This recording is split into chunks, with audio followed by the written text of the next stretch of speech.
یہی قافلہ جا رہا ہے تو عبد الرحمن ابن عقیل نہیں ہے، یہی قافلہ جا رہا ہے تو یہ شہسوار آنا ہے جنات نہیں ہے، قافلے میں سونا قافلہ چلا جا رہا ہے، روتا ہوا قافلہ چلا جا رہا ہے، یہ قافلہ غم و اندوہ کا پہاڑ بنتا ہوا چلا جا رہا ہے۔ جب مدینہ کی وادی قریب آتی ہے تو آنسوؤں کی لڑیاں جھڑی لگ جاتی ہے، جب لالا جان کا گنبد دکھائی دیتا ہے تو کلیجے ہوک سے باہر آتے ہیں، جب نانا جان کے گنبد پر نظر پڑتی ہے روضہ انور کی زیارت کرتے ہیں تو مچل جاتے ہیں۔ مدینہ طیبہ کے لوگوں نے سن لیا تھا حسین کا لٹا پٹا قافلہ آ رہا ہے، عورتیں باہر نکل آتی ہیں، بچے ماؤں کی گود سے اچھل پڑتے ہیں، اے مائیں ہمیں دکھا دو وہ حسین کا لٹا ہوا قافلہ کون سا ہے، علی اکبر نہیں ہے وہ کون سا قافلہ ہے، اصغر شہید کر دیے گئے وہ کون سا قافلہ ہے، اے ماں ہمیں دکھا دو امام حسین کا وہ کون سا قافلہ ہے جو کربلا کے میدان سے واپس آ رہا ہے۔ عورتیں رو رہی ہیں، آنسوؤں میں آنسوؤں کو جذب کر رہی ہیں، نوجوانوں کا کلیجہ منہ کو آ رہا ہے، بے ہوش ہو کر کے گر پڑ رہے ہیں۔ مدینہ میں ایک کوہرام برپا ہو گیا ہے، یہی مدینہ والے نماز رسول کو اپنی بھیگی پلکوں کی چھاؤں میں واپس کیے تھے، مگر یہی مدینہ والے آج امام حسین کا چہرہ دیکھنے کے لیے تڑپ رہے ہیں۔ امام زین العابدین پہنچے، اونٹ سے اترنے کے بعد روضہ رسول اللہ پر حاضر ہوتے ہیں، بے قرار ہو کر کے گر پڑے، لالا جان اپنے حسین کو دیکھو، نانا جان ہماری حالت کو دیکھو، نانا جان ہمارے اوپر کون سی مصیبت آئی ہے دیکھو۔ حضرت زینب رضی اللہ تعالیٰ عنہ کھڑی ہو جاتی ہے، اے نانا آپ کے نواسے پر کیا مصیبت گزری ہے آپ دیکھتے رہے ہوں گے۔ قافلہ کے لوگ ایک ایک کر کے نانا کے حضور اپنی فریاد پیش کر رہے ہیں اور اپنا سارا معاملہ پیش کر رہے ہیں، آواز آتی ہے، اے رسول اللہ کے گھر کے لوگوں تم صبر کرو، ان اللہ مع الصابرین، اللہ صبر کرنے والوں کے ساتھ ہے۔ بیٹی زینب رو نہیں، رونے کا وقت ختم ہو گیا ہے، زین العابدین رو نہیں، میں نے اپنے حسین کے ہر ہر کارنامے کو ملاحظہ کیا ہے، حسین نے اپنے خون پر اسلام کی دیوار کو مضبوط کر دیا ہے۔ اسلام کو ضرورت تھی حسین کے ہمت کی، اسلام کو ضرورت تھی حسین کے خون کی، اسلام کو ضرورت تھی حسین کے جرات کی، اسلام کو ضرورت تھی حسین کے بہادری کی، حسین کے عظیمت کی ضرورت اسلام کو تھی، اس لیے حسین نے ہر سائٹ سے اپنی سارے مشقتوں محنتوں کو اسلام کی آبرو پر قربان کر کے اسلام کے چہرے پر سرخی کا غازہ مل دیا ہے۔ اب قیامت تک اسلام کا چہرہ سیاہ نہیں ہوگا، اب قیامت تک اسلام کا وصول مٹے گا نہیں، اب قیامت تک اسلام کے چہرے پر کالک نہیں لگائی جا سکتی ہے۔ قتل حسین اصل میں مرگ یزید ہے، اسلام زندہ ہوتا ہے ہر کربلا کے بعد۔ آئیے ذرا دیکھیے نبی کونین صلی اللہ تعالی علیہ وسلم کے نمازے کی عظمت ملاحظہ فرمائیے۔ حضرت امام علی مقام کے یہ بچے کھچے اپنی اپنی فریاد نانا جان کی بارگاہ میں پیش کرتے چلے جا رہے ہیں، آنسوؤں کی لڑی بدھی چلی جا رہی ہے۔ مدینہ کے سربر آوردہ لوگ آتے ہیں، حضرت امام زین العابدین کو سہارا دیتے ہیں اور سہارا دینے کے بعد حضرت امام زین العابدین کو لے جاتے ہیں، عورتیں حضرت زینب کو تھام لیتی ہیں، حضرت سکینہ کو تھام لیا جاتا ہے، ام رباب کو تھام لیا جاتا ہے، لے جا کر کے بیٹھاتے ہیں، صبر و سکون کی تلقین کی جاتی ہے، لیکن آنسو کہاں رک رہے ہیں۔ مدینہ طیبہ میں ایک عجیب بحران برپا ہوا ہے، ایک عجیب معاملہ ہے۔ حضرت امام حسین کے حالات کا جائزہ لیا جاتا ہے، لوگ آ کر کے صبر و شکر کے ساتھ بیٹھ کر کے کربلا کے ایک ایک ماحول کو اپنی نگاہوں کے سامنے اپنے کانوں سے سن کر کے اپنے نگاہوں میں لاتے ہیں تو سب کی آنکھیں بھیگ جاتی ہیں۔ حضرت زینب رضی اللہ تعالیٰ عنہا نے اپنی آنکھوں سے کربلا کا دلدوز جو ماحول دیکھا تھا اس ماحول کو مدینہ والوں کے سامنے بیان کرتی ہیں تو مدینہ والوں میں ایسا کوہرام برپا ہوا کہ گھر گھر ماتم کدا من گیا تھا اور سارے لوگ رو رہے تھے، اے حسین آپ کی شہادت پر روا کون نہیں ہے؟ مکہ والے آپ کی شہادت پر روئے ہیں، مدینہ والے آپ کی شہادت پر روئے ہیں، زمین و آسمان والے آپ کی شہادت پر روئے ہیں، چرند و پرند آپ کی شہادت پر روئے ہیں۔ اے امام حسین آسمان آپ کی شہادت پر رویا ہے، ذرہ ذرہ آپ کی شہادت پر رویا ہے۔ اے حسین آپ کی عظمت کا پتہ کون لگا سکتا ہے؟ ساری کائنات آپ کے شہادت پر رو رہی ہے، وہ عظمت حسین ہے اور وہ جرات حسین ہے۔ حضرت امام حسین رضی اللہ تعالیٰ عنہ کے بہادرانہ کارناموں کو اور صبر و شکر کو بھی حضرت حضرت زینب رضی اللہ تعالی عنہا مدینہ طیبہ والوں کے سامنے بیان کر رہی ہیں. مدینہ والے سن سن کر کے آنکھوں سے آنسو بہا رہے ہیں. ادھر تو یہ معاملہ ہو رہا ہے اور ادھر اب ذرا یزید کا کارنامہ ملاحظہ کرو. جب لوگ کہہ دیا کرتے ہیں کہ یزید سے بغاوت امام حسین نے کی تھی، میں عرض کرتا ہوں کہ شہادت حسین کے بعد بھی تو یزید کا جائزہ لے لو اور یزید کے کارناموں کو دیکھ لو کہ یزید نے شہادت امام کے بعد کیا کیا تھا. یزید نے شہادت امام کے بعد جو کارنامہ انجام دیا تھا، کیا وہ نگاہوں کے سامنے تاریخ نہیں ہے آپ کے؟ یہی یزید شہادت امام کے بعد بھی سکون میں نہیں ہوا اور اس نے پھر مدینہ طیبہ پر لشکر کشی کی اجازت دے دی. یزیدی فوج اب مدینہ پر چل رہی ہے. کربلا کے میدان میں ان ظالموں کو سکون نہیں ہوا تھا. کوفہ کے میدان میں یہ یزیدی دیوار کو مضبوط نہیں کر پائے تھے. اب یہ وہاں سے چل کر کے اور مدینہ طیبہ کی طرف رخ کرتے ہیں. جب یہ مدینہ طیبہ میں آئے تھے تو کیا تاریخ بھلائی جا سکتی ہے کہ مدینہ طیبہ میں کم و بیش ان لوگوں نے 10,000 صحابہ اور تابعی اور تبا تابعین کو شہید کیا تھا اور اتنی بے حرمتیاں مدینہ طیبہ میں یزیدیوں نے کی تھی کہ 1,000 لڑکے ناجائز پیدا ہوئے تھے. اللہ اکبر، اتنی بڑی بدتمیزیاں ان ظالموں نے کی تھی مدینہ طیبہ میں.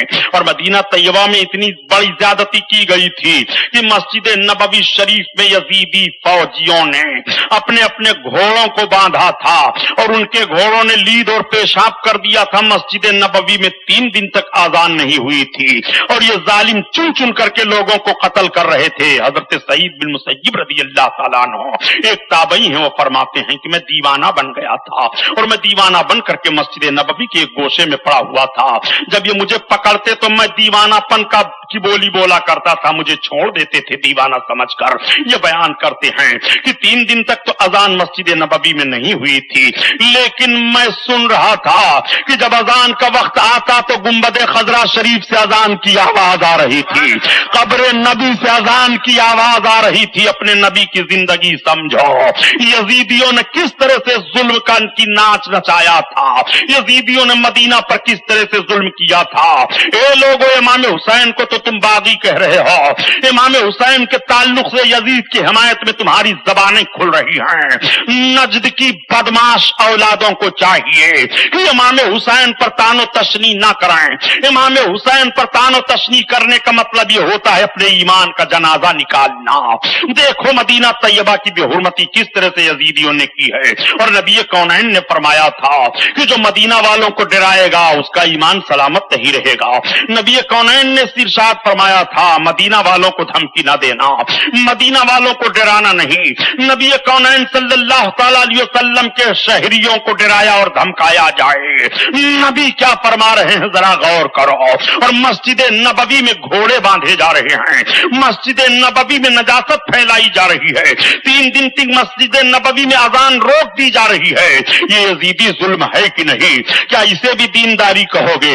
کیا اسے بھی حق پرستی کہو گے؟ کیا اسے بھی حق پرستی میں شمار کرو گے؟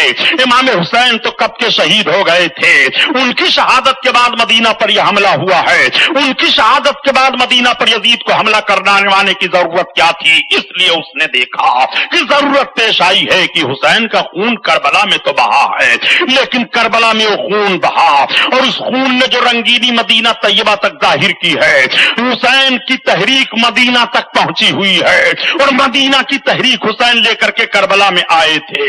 اس لیے حسین کو یہاں شہید کیا جا رہا ہے. مدینہ طیبہ میں حسینی کردار کو ختم کیا جائے. یزید دونوں میں فیل ہو جاتا ہے. کربلا کے میدان میں حسین شہید ہو گئے مگر وہ ہاتھ نہ لے سکا اور مدینہ طیبہ کی سرزمین پر یزیدی ظلم ہوا مگر مدینہ کے جانثاروں کو اپنے فیور میں وہ کر نہ سکا. اس لیے کہ حسین وہ ذہن و فکر دے کر کے گئے تھے، امام حسین وہ جرات دے کر کے گئے تھے. قتل حسین اصل میں مرگ یزید ہے. اسلام زندہ ہوتا ہے ہر کربلا کے بعد. درود پاک پڑھیے اللہم صلی علی سیدنا مولانا محمد معدن الجود والکرم وعلی آلہ وبارک وسلم صلاۃ و سلام علیک یا رسول اللہ صلی اللہ تعالی علیہ وسلم. شاست یہ پیشکش ہے رضا انٹرپرائزز کی. سامعین، اپنے ماحول کو اسلامی رنگ میں رنگنے کے لیے قرأت، منقبت، نعت، حمد،